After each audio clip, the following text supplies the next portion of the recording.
Hey everyone, it is Ed Gutowski. I wanted to just create a welcome video to welcome you to class. I wanted to kind of start out with some good news and some bad news about our class. So the good news is, hey, our class is like 8 weeks. So you got to imagine that you're taking kind of a quarter class in the UC system.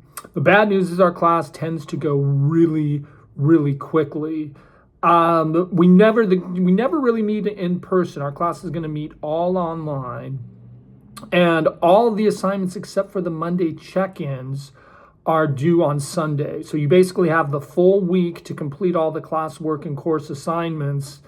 And then I found in the past that students have really liked that flexibility. They like having the full week to complete the kind of the coursework, and I'll check in during the week to see how you're making progress on things. But I basically have a Monday check-in where you come in, you check in, you see the agenda for the week, and then you can get started on the rest of the agenda. But most of the other assignments aren't due until Sunday at midnight, right? So I'll give you some more good news. I'm a really easy grader. I'm a really easy A. If you do all of the work, I find out that most students end up getting an A in my online class.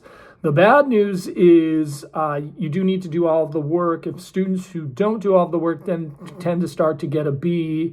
And the worst news is that students who use AI just don't pass my class. So we want to make sure we're not using any sort of AI technology for our class. Hey, our class is going to be super fun. I'm really jazzed for our class.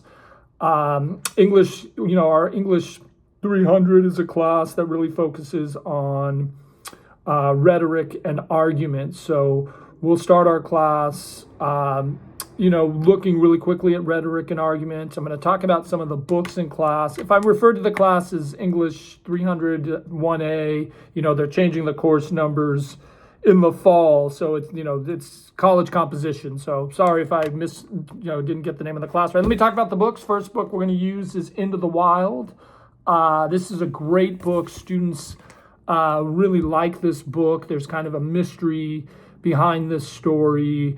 Our research paper will be based on it. Some students have read Into the Wild before. Sometimes it's taught in high school, but they really like coming back and looking at the book, kind of looking at arguments within the novel. It's always loads and loads of fun.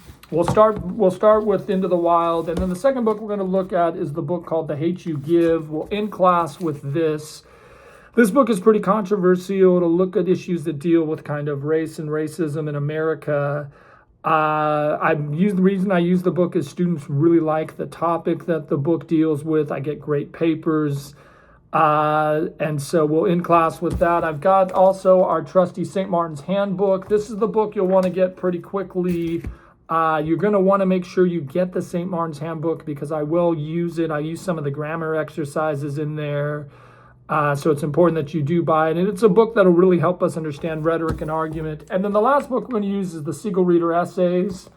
Siegel Reader Essays has been voted as the most popular book in my class. It's got a great set of articles. Students really enjoy looking at the arguments. It helps us understand rhetoric. And basically, every time I use it, students, the number one complaint is that they wish we had used it more. So anyways, just wanted to give you a sense of the class. It's going to be loads of fun. Week 1, again, you'll do the Monday check-in, and then in week 1, you basically will start to look at some poems of the foundation of class, and we'll get into the rhetoric and argument of class. So I'm looking forward to seeing what you guys think of class.